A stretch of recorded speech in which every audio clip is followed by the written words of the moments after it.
ہمارے جو عظیم لیڈر تھے قائد اعظم، ان کی آپ سٹرگل دیکھیں. کبھی وہ اوپر جاتے تھے، پھر وہ دل برداشتہ ہو کے انگلینڈ چلے گئے، پھر واپس آئے، پھر سٹرگل ہوئی.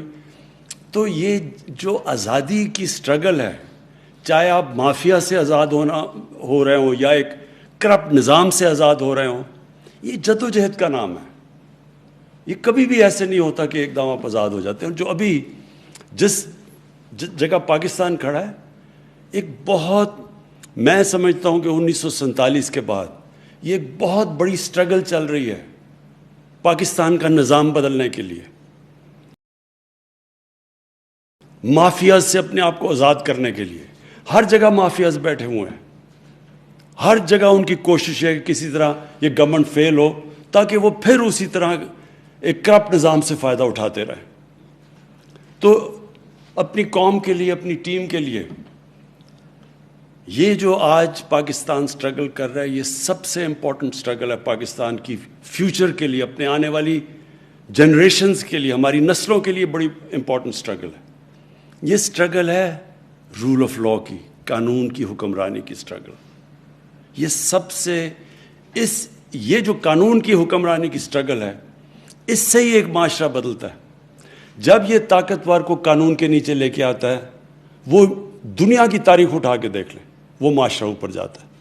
آج آپ سارے خوشحال ملک دیکھ لیں، جو بھی ملک خوشحال ہے وہاں قانون کی حکمرانی ہے، وہاں طاقتور قانون کے نیچے ہے، وہاں کوئی چینی مافیا نہیں پھر رہا، کوئی قبضے مافیا نہیں ہے، وہاں کوئی پولیٹیکل مافیاز نہیں ہیں. کہتے ہیں کہ جی ہمیں NRO دیں، نہیں تو ہم گورنمنٹ گرا دیں گے. فوج کو بلا رہے ہیں کہ فوج آگے گورنمنٹ گرا دے. اپنے آپ کو ڈیموکریٹک موومنٹ کہتے ہیں، فوج کو کہہ رہے ہیں کہ گورنمنٹ گرا دو، کیونکہ ان کا ساروں کا مقصد اپنے انٹرسٹ پروٹیکٹ کرنا ہے. یہ سارے جو مافیاز ہیں، یہ اپنے مفادات کی حفاظت کی جنگ لڑ رہے ہیں، اور اس کے لیے وہ تیار ہیں گورنمنٹ گرانے کے لیے، کچھ بھی کرنے کے لیے تیار ہیں. باہر پیسے پڑے ہوئے ہیں ان کے ارب اور ارب ڈالر، ڈر لگا ہوا ہے کہ یہ گورنمنٹ آئے گی تو پیسے ان سے واپس آ جائیں گے. ان کی ساری چوریاں سامنے آ رہی ہیں. تو ان کی کوشش یہ ہے کہ اس سے پہلے گورنمنٹ کو کسی نہ کسی طرح گرا دو. تو پہلے تو معیشت تباہ کر دی، یہ ڈرامہ چلتا رہا. پھر پتہ چلا کہ وہ معیشت کرونا کے باوجود، ہندوستان میں ذرا دیکھیں آج کیا حالات ہیں. ہمارا اور ہندوستان کا ایک ہی طرح کے جو آبادی ہے، جو ڈینسٹی پاپولیشن ہے، جو موسم ہے، ہمارا تو ان سے ملتا جلتا ہے. ہندوستان کی حکومت نے کیا فیصلے کیے، آج ان کا کیا حال ہے. ہم نے کیا فیصلے کیے، آج اللہ نے ہمیں کیسے نکالا ہے. اور اس کے باوجود جب ان کا -7 پہ گروتھ ریٹ ہے، ہمارا 4% پہ چلا گیا، جبکہ ہمارے ہندوستان سے بہت برے حالات تھے. ہندوستان کے مقابلے میں پاکستان کے حالات جب کرونا آئی ہے تو دیکھیں ان کے تو بڑے خوشحال، ان کے جو ملک کی گروتھ ریٹ تھی، ان کے ریزروز تھے، ان کے روپے پہ پریشر نہیں تھا، ان کے تو ریزروز بہت بڑے تھے.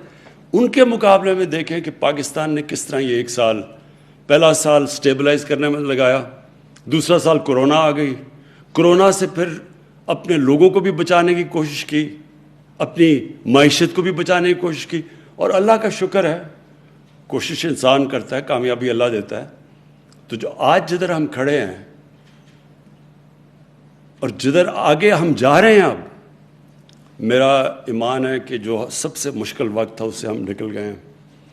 آگے جو انشاءاللہ وقت آ رہا ہے، یہ پاکستان کی جو ترقی آ رہی ہے وہ یہ نہیں ہوگی جس طرح پہلے کے سائیکل اوپر نیچے جس طرح ہم جا رہے تھے. یہ اب پاکستان وہ ادھر سے سفر شروع کرے گا جدھر سے ایک وقت پہ سارے ایشیا کے اندر پاکستان کی چوتھی اکانومی تھی 1968 میں. انڈیا، جاپان، چائنا اور انڈیا کے بعد چوتھا پاکستان تھا. اور اس کے بعد دیکھیں کہ ہم کدھر چلے گئے. تو وہ پھر سے وہ ساری جو پالیسیز ہیں، اپنی انڈسٹری کو انکریج کرنا، اب اپنے ایگریکلچر کو اٹھانے لگے ہیں. ابھی بھی ماشاءاللہ جو فصلیں ہوئی ہیں، پہلے کسانوں کو پیسے لے کے دیے، جو شوگر ملز پیسے نہیں دیتے تھے. ایک سال بیچارہ کسان انتظار کرتا تھا. پہلے اگر 180 ریٹ ہے تو 120 روپے ملتا تھا اس کو. پورا پیسہ ملا ہے، ٹائم پہ ملا ہے.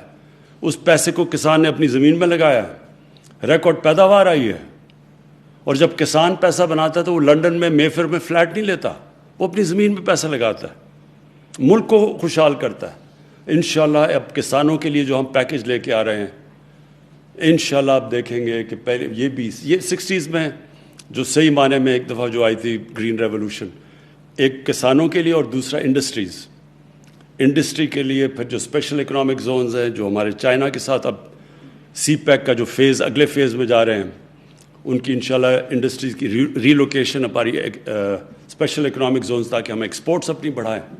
آئی ٹی کی ایکسپورٹس دگنی ہوگی اور انشاءاللہ یہ دگنی سے بہت تیزی سے اوپر جائیں گی, کیونکہ پہلی دفعہ اب ہم آئی ٹی کے اوپر زور لگا رہے ہیں اور ہمارا ینگ پاپولیشن ہے, آئی ٹی کے اوپر زور لگایا تو یہاں تو بہت پوٹینشیل ہے. جو آج جو وہ کام کریں جو 20 سال پہلے کرنے چاہیے تھے, جو ہندوستان نے کیے, اور جو آج ان کی 80 یا 90 ارب ایکسپورٹ ہے آئی ٹی کی, ہم کہاں سے کہاں جا سکتے تھے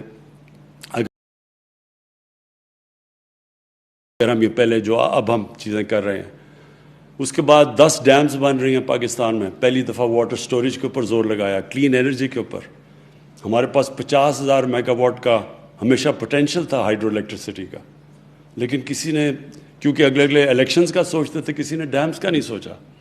پھر پہلی دفعہ پاکستان میں اتنے بڑے پیمانے پہ آنے والی نسلوں کے لیے ملک کو بچا رہے ہیں گلوبل وارمنگ سے, پاکستان کو ہرا کرنے کے لیے 10 ارب درخت لگا رہے ہیں پاکستان میں. پھر نئی نیشنل پارکس بنا رہے ہیں, سب آنے والی جنریشنز کے لیے, جو کہ آج تک کبھی کسی نے پہلے نہیں سوچا.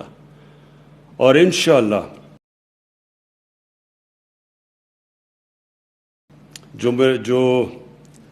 جو ابھی تک لوگوں کو اندازہ نہیں ہے کہ, اور جو کیونکہ میں سارے بچپن سے سارا پاکستان دیکھا ہوا ہے, جو ٹورزم میں پوٹینشیل ہے پاکستان میں کسی کو اندازہ نہیں ہے. ہم نے کبھی سوچا ہی نہیں ٹورزم کا.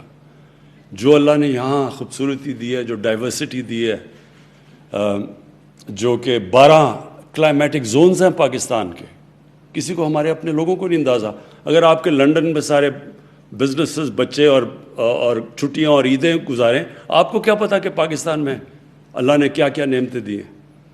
اور انشاءاللہ آپ دیکھیں گے کہ ٹورزم میں پچھلا سال یہ جو سب سے زیادہ متاثر ہوا وہ ٹورزم ہوا ہمارا. ساری دنیا میں ٹورزم کی انڈسٹری متاثر ہوئی کرونا کی وجہ سے. لیکن انشاءاللہ جیسے جیسے اب یہ ویکسینز, دنیا ویکسینز میں اب کرونا سے اپنے آپ کو بچا رہی ہے اور ٹورزم بڑھ رہی ہے, تو آپ انشاءاللہ دیکھیں گے کہ صرف ٹورزم کے سیکٹر سے ہم اتنے پیسے کما سکتے ہیں کہ ہمیں یہ جو ہمارا مسلسل پرابلم آ جاتا ہے کرنٹ اکاؤنٹ کا, یعنی کہ ڈالرز جو باہر جا رہے ہیں وہ زیادہ اندر آ رہے ہیں, کم ہے, ہمارے روپے پہ پریشر پڑتا ہے, تو صرف ٹورزم سے ہم یہ اپنے ریزروز بڑھا سکتے ہیں, اپنے فارن ایکسچینج بڑھا سکتے ہیں. انشاءاللہ آنے والے دنوں میں جو میں اپنی صرف قوم کو آخری چیز یہ کہنا چاہتا ہوں کہ جو برا وقت ہے وہ نکل گیا, مشکل وقت سے ہم گزر گئے ہیں. انشاءاللہ اب گروتھ کا ٹائم ہے, اب اس کو اپنی اکانومی بڑھانے کا ٹائم ہے, دولت میں اضافہ کرنے کا ٹائم ہے, اپنے ملک کو, اپنے نوجوانوں کو نوکریاں دینے کا ٹائم ہے.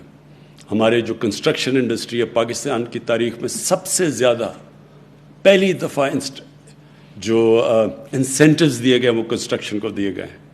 اور سیمنٹ سیلز پاکستان کی تاریخ میں کبھی بھی اتنی زیادہ سیمنٹ نہیں بکا جو اب بکا ہے, اس لیے کہ کنسٹرکشن ایکٹیویٹی بڑھ گئی ہے. ابھی جو ہمارا اصل پروجیکٹ ہے وہ صحیح معنی میں ٹیک آف نہیں کیا, وہ افورڈیبل ہاؤسنگ یعنی نیا پاکستان ہاؤسنگ. اور اس کی وجہ یہ ہے کہ ہمارا جو بینکنگ انفراسٹرکچر تھا اس کو بھی عادت نہیں ہے چھوٹے لوگوں کو قرضے دینے کے لیے, گھروں کے لیے. اور ہمارے پاس 2 سال لگے, وہ جو ایک قانون ہے وہ جب تک وہ قانونی کئی سالوں سے پھنسا ہوا تھا, فورکلوجر لا, وہ تب تک بینک قرضے نہیں دیتے. تو وہ 2 سال 2.25 سال کے بعد وہ قانون ہم نے بینک عدالت سے کلیئر کروایا, اور تب سے اب ہم پورا زور لگا رہے ہیں. اور اب تک 60 ارب روپے کے بینکوں سے 60 ارب روپے کے قرضے کی ڈیمانڈ آ چکی ہے بینکوں میں, جو چھوٹے نئے پاکستان ہاؤسنگ میں یہ جو چھوٹے چھوٹے 5 مرلے کے گھر ہیں, یعنی کہ وہ لوگ جو آج تک سوچ بھی نہیں سکتے تھے کہ ان کا اپنا گھر ہوگا, تنخواہ دار طبقہ, یہ جو مزدور, جو